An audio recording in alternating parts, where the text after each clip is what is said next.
Earth is the planet we humans find ourselves in, and inasmuch as scientists have discovered other planets similar to Earth which can support life in existence, the probability of abandoning Earth and moving to any other planet is very slim, not just because of the logistics involved but also because of the uncertainty surrounding that kind of adventure. The activities of man on Earth are damaging our planet. Climate change is now a cause for concern to the government, who are now beginning to put policies in place to preserve life, encourage biofuel, discourage climate-damaging activities, and ensure the survival of our generations yet unborn. For one to consider moving to another planet because of the activities of man on this planet Earth is understandable, but leaving on the grounds of a natural disaster wouldn't sound so smart. Would it? Natural disasters are a given on Earth and probably other planets too.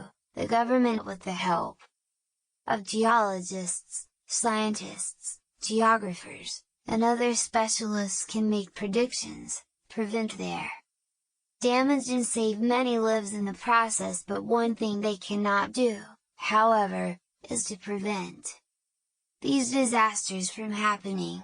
A natural disaster is a major adverse event resulting from natural processes of the Earth. Examples are floods, hurricanes, tornadoes, volcanic eruptions, earthquakes, tsunamis, and other geologic processes.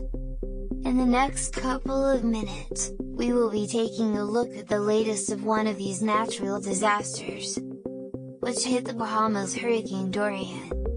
But before then, let's take a step back and examine what a hurricane is. Many people who do not live in areas affected by this might mistake a hurricane for just any storm, but it is not just any storm at all. A hurricane is different, far intense, and more destructive. According to the National Oceanic and Atmospheric Administration, U.S. Department of Commerce, a hurricane is a type of storm called a tropical cyclone, which forms over tropical or subtropical waters. A tropical cyclone is a rotating low-pressure weather system that is organized thunderstorms but no fronts, a boundary separating two air masses of different densities. Tropical cyclones with maximum sustained surface winds of less than 39 miles per hour are called tropical depressions. Those with maximum sustained winds of 39 miles per hour or higher are called tropical storms. When a storm's maximum sustained winds reach 74 miles per hour, it is called a hurricane. The Saffir-Simpson hurricane wind scale is a 1 to 5 rating, or category, based on a hurricane's maximum sustained winds. The higher the category, the greater the hurricane's potential for life and property damage. The Bahamas is a country within the Lutine Archipelago, in the Caribbean. The archipelagic state consists of more than 700 islands, keys, and islands in the Atlantic Ocean. It is easy to see why the Commonwealth of the Bahamas, as it is officially called, is plagued so often by this natural disaster. And that is because of its location. In the recent history of Category 5 hurricanes to hit the Bahamas, the Great Abaco Hurricane of 1932 is one to remember. It was a large and powerful Category 5 hurricane that struck the Bahamas at peak intensity. That nightmare has however struck again, and this time even stronger, with greater winds, and a much more devastating effect on the people of Bahamas. So many lives have been lost and thousands are left homeless, decrying their government and pleading for the intervention of the international community. The question remains, did anyone see this coming? The Hurricane Dorian that hit the Bahamas is Category 5 storm. How come proper preparations were not made to curtail the damage? So many questions and possibly so many regrets, but let's take a look at what happened from start to finish. How it started. The horror began on Sunday, the first day of September 2019, when Dorian made landfall as a Category 5 hurricane.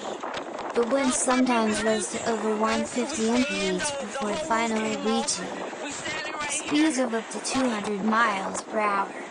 Terror crept through the land. Nobody had predicted this. The wind was howling, fierce, and destroying almost everything in its path. The path itself was uncertain, and the two major islands in the Bahamas that suffered the devastating effect of this monster hurricane.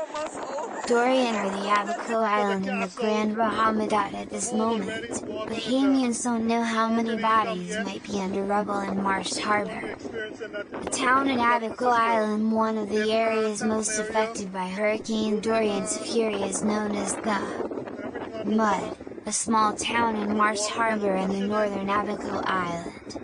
There, concrete walls were smashed entirely and roofs were blown away, making it difficult to even locate one's own home. Local authorities are worried that many victims might be under rubble, but they can't determine how many. Besides, recovering these bodies, the government says, will be a difficult task. Most of the residents of the Mud are Haitian migrants fleeing poverty, and some of them are undocumented, who are too afraid to seek help in Nassau out of fear of deportation. The processes put in place by the government to curtail or reduce its damage was insufficient. Because of the magnitude of the storm, which deterred rescue operations. A survivor being rejoined with family expressed her relief and thought she would never get to see her family again.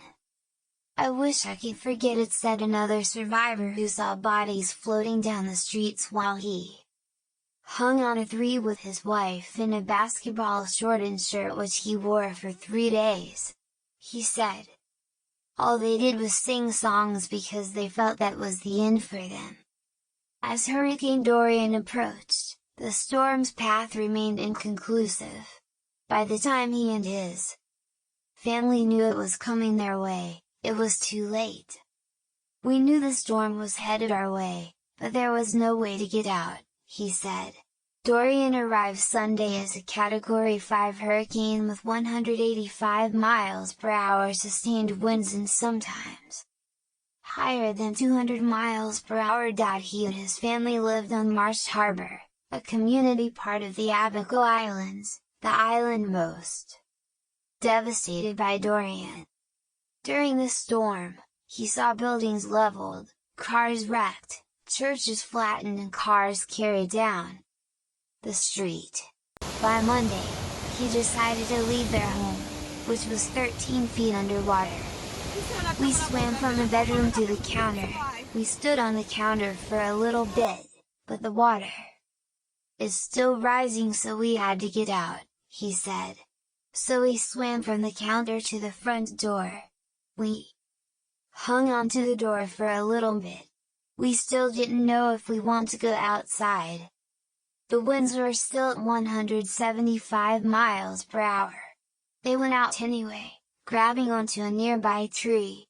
An elderly neighbor also clung to a tree. Another hung to a power line. Thank goodness a rescue team came their way, but that wasn't the case for everyone. Some weren't as lucky." The Bahamas had been battered by flooding and winds of up to 200 miles per hour. Hurricane Dorian is the biggest storm to hit the island in modern times. The Prime Minister of Bahamas, Hubert Minnis, who spoke about the disaster, in his words said, "This is probably the most saddening and worst day of my life to address the Bahamian people. As a physician, I've been trained to withstand many things, but never anything like this. Houses have been destroyed and there are tens of thousands, and the situation in the country is dire and disturbing. Hurricane Dorian's aftermath in the Bahamas. Reports from CNN says that the Bahamas are in recovery mode after the Category 5 hurricane devastated the islands earlier last week with at least 43 people killed. Officials expect the number to rise dramatically, as hundreds remain missing. The United Nations believes at least 70,000 people are homeless on Grand Bahama and Abaco Island. Dorian tore across Canada's Atlantic coast early Sunday, knocking out power to 500,000 customers despite losing some strength after leaving the United States. The Bahamas Ministry of Health and the Pan American Health Organization said that there is no quarantine cholera or epidemics in the Bahamas, in a statement shared with CNN. Floods can potentially increase the transmission of waterborne and communicable diseases, the statement said. Nevertheless, there have not been any detected cholera cases at the moment, nor any increased number of infectious diseases due to the hurricane. The Ministry of Health in Bahamas recommends that the population in the affected areas drink and use safe water and also continue to practice good hygiene such as hand washing to prevent waterborne diseases. The ministry said it will continue to monitor the situation and provide updates. Amidst this horrific event, the consolation is that help is coming in from all across the world, from individuals, the United Nations, and many more humanitarian bodies. But as the search for missing people continue, in this difficult moment for the country of Bahamas, all we can do is offer prayers for those who sadly lost their lives and hope for the rescue of those who are just hanging in there waiting for help. As losses are being counted, and processes are being put in place to rebuild and stabilize the affected areas and restore people to their homes, let the world remember this event, let the world unite and remember that despite the challenges we face as humans, we will never lose our humanity, we will not lose our resolve, our willpower to survive and thrive will never be lost.